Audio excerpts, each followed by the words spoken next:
नमस्कार साथियों, मैं Sushil Kumar, junior account assistant, Indian railway. आप सबका सुशील बटेसर यूट्यूब चैनल पर स्वागत करता हूं। आज मैं हाजिर हुआ हूं लोको पायलट की सैलरी की विस्तृत जानकारी लेकर। तो चलो शुरुआत करते हैं आज की वीडियो। तो साथियों, जैसा कि आप स्क्रीन पे देख पा रहे हो, यह 2024 की आपको लेटेस्ट सैलरी स्लिप दिखाने जा रहा हूं मैं लोको पायलट की। यह जो पोस्ट आपको दिखाई दे रही है, लोको पायलट सेंटर 2, ये प्रमोशन होने के बाद, जब ALP आप भर्ती होते हो उसके प्रमोशन के बाद आप लोको पायलट सेंटर 2 आपको पोस्ट दी जाती है। जब आप ALP भर्ती होते हो तो लेवल 2 पर रहते हो। फिलहाल यह प्रमोशन लेने के बाद लेवल 4 पर है। अब ये प्रमोशन कैसे हुआ मैं आपको बताता हूं, क्योंकि इनकी अपॉइंटमेंट 2016 की है, जो आप स्क्रीन पे देख रहे हो। 2016 की इनकी अपॉइंटमेंट है। इनकी बेसिक पे 29,600 रुपये है। लेवल 4 में इनको 29,600 रुपये बेसिक पे मिलता है। और ये अभी फिलहाल गुड्स लोको पायलट है। लोको पायलट ये गुड्स के हैं, पैसेंजर ट्रेन नहीं चलाते ये। और रनिंग स्टाफ है, क्योंकि आगे रन लिखने का मतलब रनिंग स्टाफ है। और इनका डिपार्टमेंट रहता है हमेशा मैकेनिकल, क्योंकि ये रेलवे के मैकेनिकल डिपार्टमेंट के थ्रू भर्ती कराते हैं। अब चलते हैं अर्निंग सेक्शन में, जहां देखते हैं क्या क्या उनको सैलरी में मिलता है और कौन सी पे कितनी मिली है और किस हिसाब से मिली है, पूरी डिटेल में बताऊंगा आपको। सबसे पहले इनकी रहती है बेसिक पे। बेसिक पे 29,600 रुपये, जो आपको बता दिया लेवल 4 में होने के कारण 29,600 रुपये इनकी बेसिक पे है। इसके अलावा इनको मिला है DA।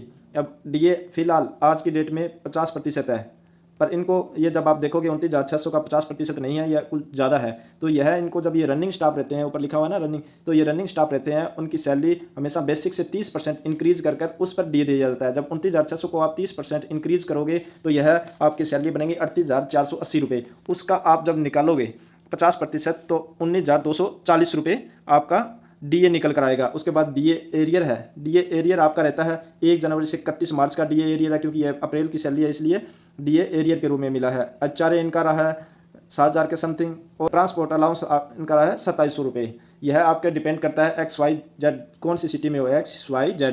HRA और ट्रेवलिंग अलाउंस आपका रहता है, ट्रांसपोर्ट अलाउंस आपका रहता है जिस सिटी में आप पोस्टेड हो उसके हिसाब से।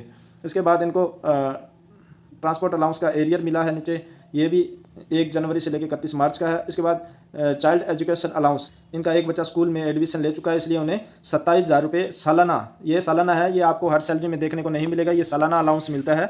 27,000 रुपये मिले हैं। यह मैक्सिमम 2 चाइल्ड तक मिल सकता है, यानी 2 चाइल्ड तक आपको लोगे तो 54,000 रुपये सालाना मिल सकते हैं। और पहली क्लास से लेकर 12वीं क्लास तक की स्टडी के लिए मिलते हैं। इसके बाद किलोमीटर अलाउंस इनको मिला है। यह सिर्फ रनिंग स्टाफ जैसे गुड्स गार्ड है, लोको पायलट है, इन्हीं को मिलता है किलोमीटर अलाउंस। ये किलोमीटर अलाउंस इनका 11,730, यही इनकी सैलरी में इफेक्ट डालता है, इसलिए इनकी सैलरी ज़्यादा बनती है। फिर सेल अलाउंस जो इनको टॉर्च दी जाती है, उसके सेल अलाउंस हर मंथ मिलते हैं इनको।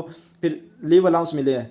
लीव अलाउंस इनका ऐसे रहता है, जब ये छुट्टी पे जाते हैं तो भी गवर्नमेंट इनको पैसा देती है, छुट्टी पे जाने का भी पैसा मिलता है। यह लीव अलाउंस इनको मिला है। ये आधे दिन की या पूरे दिन की जैसे भी छुट्टी पे जाएंगे इनको लीव अलाउंस मिलेगा।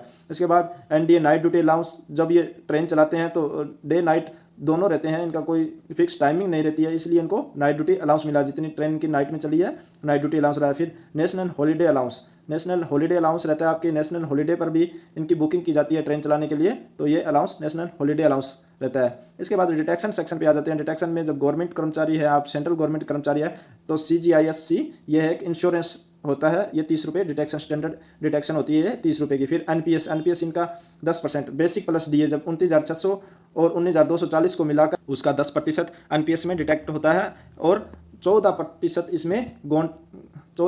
इसमें गवर्नमेंट का कंट्रीब्यूशन रहता है, यह आपके NPS अकाउंट में चला जाता है पैसा। इसके अलावा इनको NZRE FZR सोसाइटी में अकाउंट है, इनका सोसाइटी में अकाउंट है, इसलिए इनको मेंबरशिप चार्ज दे रहे हैं ये। इसके भी अलग फ़ायदे हैं, मैंने एक वीडियो में बता भी रखा है, और आगे भी मैं स्पेशल इसकी एक वीडियो बना दूंगा। ये मेंबरशिप चार्ज दे रहे हैं, कभी इनको लोन वगैरह की जरूरत पड़ेगी तो यहाँ से सस्ते लोन मिल जाएंगे। ये रेलवे का एक खुद का बैंक है। अब देखते हैं इनकी ग्रोस सैलरी कितनी बनी है। ग्रोस सैलरी इनकी बनी है 1,06,596 रुपये। आप नीचे देख रहे हो 1,06,596 इनकी ग्रोस सैलरी रही है। ग्रोस डिटेक्शन इनका रहा है 7,264 रुपये। नेट पे इनका है 99,332 रुपये, जो बैंक खाते में आया है इनके। जो जैसे ही 30 तारीख आती है बैंक खाते में आपके सैलरी आ जाती है। यह सैलरी इनकी रही है 99,332 रुपये, ऑलमोस्ट 1 लाख रुपये। यह लोको पायलट की सैलरी दिखा रहा हूँ मैं, जो 2016 में अपॉइंट हुए थे। सैलरी स्लिप में नीचे भी आप देखोगे तो नीचे भी इनकी डिटेल दी होती है कि इनको कितना किस हिसाब से अलाउंस दिया गया है, किलोमीटर अलाउंस किस हिसाब से दिया गया है, लीव अलाउंस कौन से डे का दिया गया है, ये सारी डिटेल रहती है। मोस्टली सैलरी स्लिप में अर्निंग सेक्शन और डिटेक्शन सेक्शन रहता है, जो मैंने आपको दिखा दिया। यह थी लोको पायलट की सैलरी। इसके अलावा भी मैं RPF और लोको पायलट जो अभी फिलहाल भर्तियां चल रही है, इनके प्रीवियस ईयर के क्वेश्चन पेपर मैं लेके आ रहा हूं शॉर्ट्स के रूप में। तो आप मेरे चैनल पर विजिट करके चैनल को सब्सक्राइब कर लें और मेरे शॉर्ट्स वीडियो देखें ताकि आपको आगे आने वाले एग्जाम में हेल्प मिलेगी। तो मेरी वीडियो कैसी लगती है ये भी आप मुझे कमेंट करके बता सकते हैं। इसके अलावा मेरे व्हाट्सएप चैनल को भी फॉलो कर सकते हो। मेरे व्हाट्सएप चैनल का मैं डिस्क्रिप्शन में लिंक दे दूंगा। व्हाट्सएप चैनल को फॉलो करके वहाँ आपको प्रीवियस ईयर के पेपर की PDF और अदर कोई जानकारी जो रेलवे से जुड़ी हो, जो आपको बहुत ज़रूरी हो, वह मैं आपको जानकारियाँ व्हाट्सएप ग्रुप में दे दूंगा। तो आज की वीडियो को करते हैं यहीं समापन। मिलते हैं अगली वीडियो में। धन्यवाद।